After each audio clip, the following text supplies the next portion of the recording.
As the weather starts to change, students feel they are not equipped for the temperature.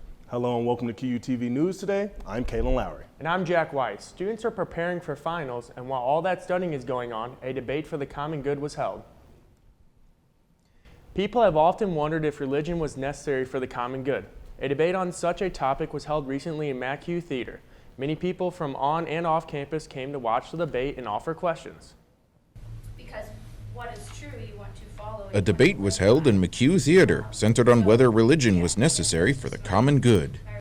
The people who participated in the debate were Professor Daniel Strudwick and Jessica Howell on the for side, with Professor Robert Manning and Dr. Neil Wright on the against side. There's a lot of good questions and a lot of good content brought up about faith, Christianity, divinity, and even positions of not believing. Neil and I were on the same side of the argument, but he was coming at it from a completely secular perspective, and I'm not a completely secular person. I'm more of a religious person, so we were making the same argument that no, it is not. Religion is not necessary for the common good.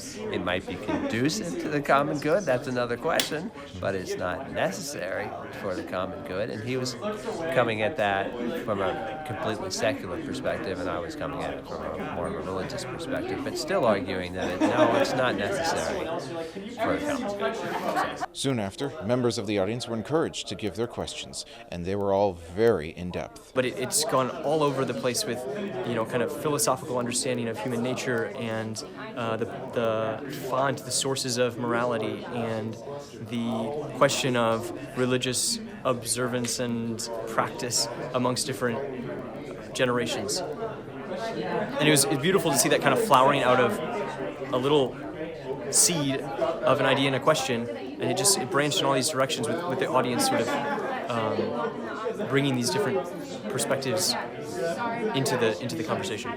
I think it went in a lot of different directions, and it wasn't circular, which I was a little afraid that it would get circular. So I'm glad that each person had a very specific thing that they wanted to bring up, because we touched on a lot of topics, and I think that it left a lot of room for people. I think people are going to leave thinking, which was the goal.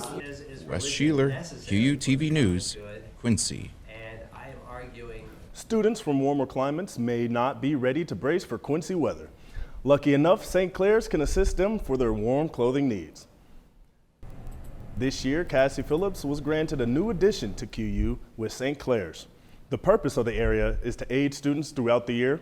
Some students use St. Clair's when they are running low on food. Others use it as a place just to hang out, relax, and even study. Some students across the globe come from hotter summers and warmer winters. Good news for them, St. Clair's provides winter clothing to help the cause. There's as international students, and so looking at what they need and what they have and what they brought with them, we knew that the winter season was going to get a little cold here in our Illinois winter seasons. Although St. Clair's brings many perks, Cassie is always looking for extra help. Be sure to see Cassie downstairs in the main floor of Friars Hall. There's a hidden gem for art at Quincy University. There's a new exhibit in Gray Gallery on campus with beautiful work.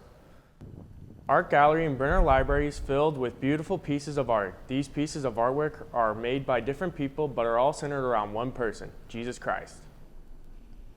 They've all intrigued me. They're all religion-based, so it's all of them are about Jesus or the cross and have wording on them. So coming back from a Christian background, it's very intriguing to me. My favorite picture is the one on the wall over here with Jesus on a tree, and there's a blue and a red river. The art gallery may not be very well known, but has some beautiful pieces of art representing Jesus and the Holy Religion. Not only is there art paintings, but it is also descriptions next to them to show what they symbolize and why they are created. The days are getting shorter and the temperature is getting colder. That can only mean one thing: finals week is approaching. Students at QU are excited for the start of finals week because they are one step closer to winter break. Jack Driscoll tells us how to prepare for finals. I prepare for finals by Quizlets, note cards, going to the SSC, and just studying and reviewing over multiple topics. Some students aren't worried about taking their finals, but other students are nervous about the tests. I tend to spend a lot of time in the SSC, usually studying with my teammates or other friends on campus. If I do need a tutor, my success coaches help me plan a tutoring session, and I just try as hard as I can to do well for my team, my GPA, and the university. For students that need help, you can sign up for tutoring in the Student Success Center. For tutoring, you can go to the SSC. Tutors are normally down there, and you can have a walk-in appointment, or you can set up one through the app Navigate, or if you need help finding that, you can go to your success coach. Tutors can help with last-minute review sessions. Finals week starts Monday, December 4th. The final exam schedule will be emailed out to students, so be sure to check your email in the coming weeks. Coming up next, we have a few social media apps causing problems on campus. Even though Halloween is over, there are still sweet treats around campus. All this coming up next.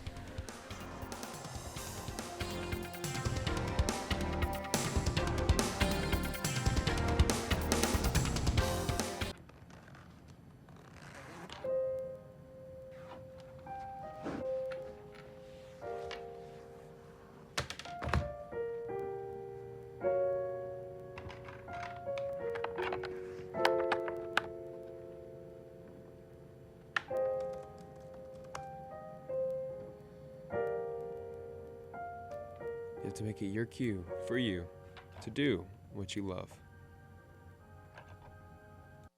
A social media app has taken over, and it's leaving student and faculty with some shocked faces. Yik Yak is becoming more and more popular on college campuses across the nation, especially ours. But slowly, it's becoming kind of a problem. Yik Yak is a pseudonymous social media app that first launched in 2013 and was then relaunched in 2021. The app allows college students to create and view discussion threads within a 5-mile radius.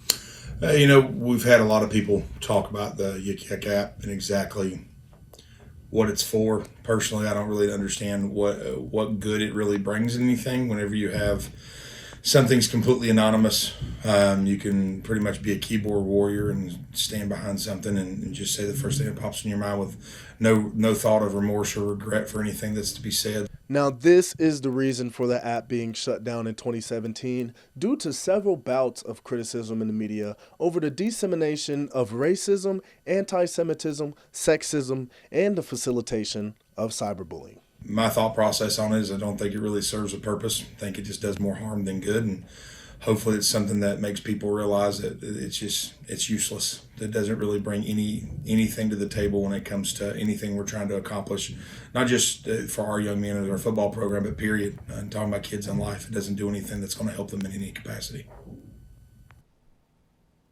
It was an emotional day for parents and seniors, as it is the last time they will play at home in QU Stadium.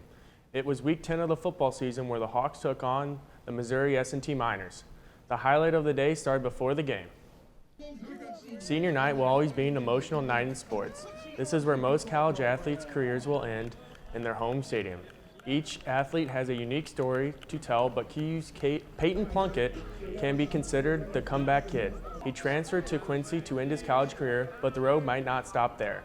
While his future in football is still unknown, he will never forget the time at QU and the people he has met along the way. Quincy women's volleyball caught fire and set a program record 20-game win streak. This has helped them earn second place in the GLVC conference behind number 3 ranked UMSL. Quincy women's volleyball has a standard of success, but they do not let this get into their heads. They continue to take each match and set the 1 point at a time.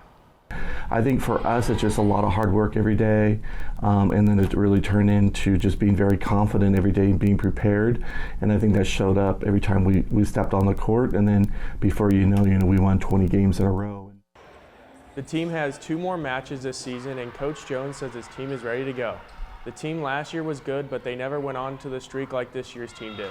The Hawks hope to learn from this streak and to use the lessons from this win streak to propel them to the NCAA tournament berth. Come support the Hawks this weekend as they face off against 2 conference opponents to secure the 2 seed in the GLVC conference rankings. The Hawks men volleyball team has struggled in recent history. However, the Hawks are hungry and are planning to come out flying in the 2024 season. After last year's disappointing 1-13 conference record, as well as a first-round exit in the MIVA tournament, head coach Karen Kemner and the Hawks are back with a chip on their shoulders and something to prove. I'm really excited to get into the spring and start playing. We got a lot of good new recruits that came in that are all here to push the people that we have and just to advance the program. So I'm looking forward to getting out in the court and working with all of them together as one.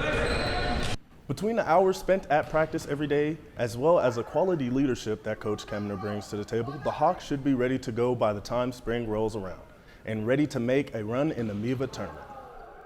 Events at Heline are starting to pick up with the first event of the year beginning with Brownie Sunday. This was a great opportunity for students to come together and socialize. There were toppings like M&Ms and whipped cream, chocolate syrup, and sprinkles. There will be future events at Heline like Fight Night and Madden tournaments. Be on the lookout for future news, as there is at least one event per building per month. But each RA comes up with their own idea of what they would like to do. The main reason behind the events is to build the community, build our dorms, and that everybody feels that they have a safe place, a warm place that they can go and hang out and meet some people. What's your favorite dessert, Kalen? I'd have to say cheesecake. What about you, Jack? Probably chocolate chip cookies. Oh, that's kind of good. Well, thank you for joining us on QUTV today. For more stories, be sure to check us out on social media and QUmedia.net. I'm Kalen Lowry. And I'm Jack Wise. Have a great day.